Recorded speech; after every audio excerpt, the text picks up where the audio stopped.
Hola, bienvenidos. Hoy os queremos hablar de acceso venoso, en este caso del acceso venoso central tipo reservorio. Es un catéter totalmente implantado y vamos a hacer un repaso, mejor dicho, de algunas de las recomendaciones más importantes para que nuestro catéter tenga una larga vida. Yo soy Gloria Ortiz Milui, soy enfermera, especialista en acceso vascular y trabajo en la Fundación Jiménez Díaz de Madrid. Recordemos que el catéter reservorio, el catéter totalmente implantado, también se conoce en inglés con sus siglas TIVAD, de Totally Inserted Vascular Access Device. Esto es importante por si leemos bibliografía, que sepan que también este término es muy común y se ve con bastante frecuencia. Es un catéter que va a durar, o mejor dicho, se recomienda para tratamientos de una duración larga, es decir, de meses a años. Es el típico catéter que se suele recomendar a los pacientes que van a recibir, por ejemplo, un tratamiento de quimioterapia, porque al ser totalmente implantado, su uso no va a ser diario, no va a ser muy frecuente. De hecho, se recomienda para una frecuencia menor de una vez a la semana de uso. Este catéter nos va a permitir, al ser un catéter central, poder administrar en cualquier caso cualquier tipo de droga, ya sea vesicante, irritante, de osmolaridad alta o de pH extremos. Como cualquier tipo de acceso vascular, puede sufrir algunas complicaciones, ya sean infectivas o mecánicas. Para eso vamos a hacer esta pequeña fotografía, este repaso rápido de las recomendaciones más importantes para evitar esas complicaciones. Como es un catéter totalmente implantado bajo la piel, vamos a tener que acceder a él. Para acceder, la técnica que vamos a usar va a ser totalmente estéril, utilizando una mascarilla, guantes estériles, haciendo una desinfección adecuada de la piel con clorhexidina al 2% en solución alcohólica, preferiblemente, con fricción y durante al menos 30 segundos con posterior secado de la solución. Vamos a hacer una fijación adecuada también una vez hecha la punción para que la aguja no se mueva y no haya complicaciones. Y lo más importante de este punto, aparte de la punción estéril, sería el tipo de aguja que debemos utilizar. Cualquier aguja no es recomendable para acceder al reservorio. Tenemos que utilizar una aguja con una punta no carotante. ¿Y esto qué significa? Pues que debemos usar una punta que no asporte la silicona del septo que conforma la cámara. En esta imagen de la izquierda vemos una aguja normal, con un bisel colocado pues, de la manera clásica. Si utilizamos esta aguja, el daño que se realiza en el septo siliconado del catéter sería igual que el que ven en esta imagen con el fondo oscuro. Poco a poco se hace una exportación de la silicona y a largo plazo puede haber incluso una extravasación a través de esos orificios, con lo cual el catéter no duraría todo lo que debería. Para evitar este fenómeno debemos utilizar el tipo de aguja no carotante que se caracteriza por tener un bisel ligeramente lateralizado. Gracias a esto, cada vez que accedemos al septo de silicona y posteriormente retiramos la aguja, la silicona se autosella y se evita que pueda haber aportación de silicona y extravasación del líquido que estamos infundiendo. Una vez que hemos hecho la punción, vamos a comprobar el reflujo sanguíneo, porque esto me va a dar la confirmación, uno, de que hemos hecho la punción de la manera adecuada, de que hemos pinchado en la cámara del reservorio, y por otro lado me va a dar a entender que el catéter funciona. Una vez puncionado haremos un lavado con suero salino para ver que el catéter funciona en la infusión y una aspiración mínima de sangre para ver que tenemos reflujo y con lo cual que estamos en el torrente sanguíneo. ¿Qué ocurre? Pues que con el largo plazo el catéter reservorio puede obstruirse, ya sea por síndrome de Pinch-Off, porque se ha creado una vaina fibroelástica en la punta del catéter o por depósito de proteínas o de algunos fármacos. Tenemos que evitar la obstrucción. Siempre decimos que lo mejor es prevenir este tipo de complicaciones. Así que vamos a ver de qué manera podemos hacer para evitar la obstrucción y obtener el reflujo. Debemos recordar que una vez que hemos puncionado el catéter, que la aguja está colocada en su sitio, cualquier manejo que vayamos a hacer de la misma tiene que hacerse de manera aséptica. No es necesario que sea estéril, pero sí que se recomienda el uso de una técnica no touch y, evidentemente, una desinfección de los puertos de la aguja cada vez que vamos a acceder a ella. Por lo que respecta al lavado, tenemos que realizar un lavado siempre antes del uso. entre fármacos y después de su uso, con una solución salina de al menos 10 mililitros y una técnica que se conoce en inglés como push-pause, ¿no? o flush stop, tiene diferentes nombres. Lo importante es que recordemos que debemos realizar esta técnica con pequeños lavados de 1 o 2 cc y haciendo una pequeña pausa en medio.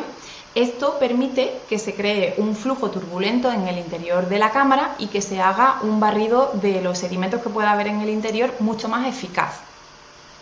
Una cosa muy importante y que a veces nos pasa desapercibida es la posición del bisel de la aguja cuando realizamos este lavado. Vamos a ver por qué esto es importante. Si se fijan en la imagen de la izquierda, aquí vemos la cámara del reservorio, esta sería la conexión con el catéter subcutáneo, en su recorrido subcutáneo, y en el medio han dibujado como si tuviésemos una aguja de reservorio, una aguja con su punta no carotante. El bisel en este caso estaría mirando en la dirección de la flecha, es decir, directamente hacia la entrada del catéter. Aunque yo realice un lavado con 10 mililitros con la técnica push-stop, vamos a ver que en realidad el flujo que yo soy capaz de ejercer va a limpiar solamente esta parte de la cámara y toda esta zona va a quedar sin realizar el lavado correctamente. Igual ocurre si el ángulo está en diferentes posiciones, como por ejemplo aquí a 45 grados o a 135 grados. Realmente el lavado de la cámara no va a ser tan eficaz como si tuviésemos nuestro bisel mirando a la pared posterior de la cámara. Con el bisel mirando a la parte posterior de la cámara, realizo el lavado con la técnica pulsada y de esta manera el torbellino que se realiza en el interior y por tanto la limpieza es más eficaz.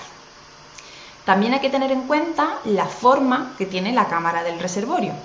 En el ejemplo de la derecha, en la imagen A, se ha representado una cámara de reservorio con las paredes anguladas, con esquinas podríamos decir. Aquí tenemos igualmente una aguja con el bisel mirando hacia la parte posterior de la cámara, puncionada en el centro de la cámara, y aunque yo realice una técnica pulsada con el lavado de salino de 10 mililitros, se puede observar que en las esquinas, en los ángulos pronunciados de la cámara, la limpieza no es tan eficaz como si tuviésemos, por ejemplo, en la imagen B, una cámara de bordes un poco más redondeados. De esta manera, haciendo el lavado, como ya hemos dicho, la limpieza sería mucho más eficaz en estas zonas que no son tan anguladas en el interior de la cámara del reservorio. Bien, pues una vez que hemos terminado el tratamiento hay que realizar la retirada de la aguja. Normalmente la aguja se retira una vez que ya se ha administrado el tratamiento intravenoso con este tipo de catéteres. La retirada de la aguja, ¿cómo debe ser? Pues por un lado tiene que ser fácil y segura para el profesional que lo está realizando para evitar punciones accidentales y por otro lado tiene que ser cómodo e indoloro para el paciente. ¿Qué vamos a utilizar para poder retirar la aguja? ¿Con qué vamos a hacer el sellado? Porque ya hemos hablado del lavado. Bien, pues el sellado lo vamos a realizar también con solución salina.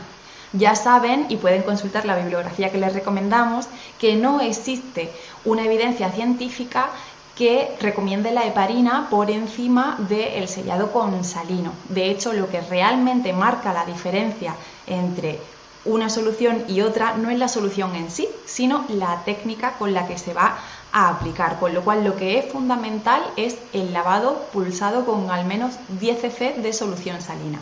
Posteriormente, como ya hemos dicho, haremos el sellado con solución salina también. De hecho, ya hay alguna experiencia y hay publicaciones en las que el lavado del TIVAD no se aconseja ni siquiera de manera mensual. Se puede prolongar y se puede hacer incluso cada 2-3 meses.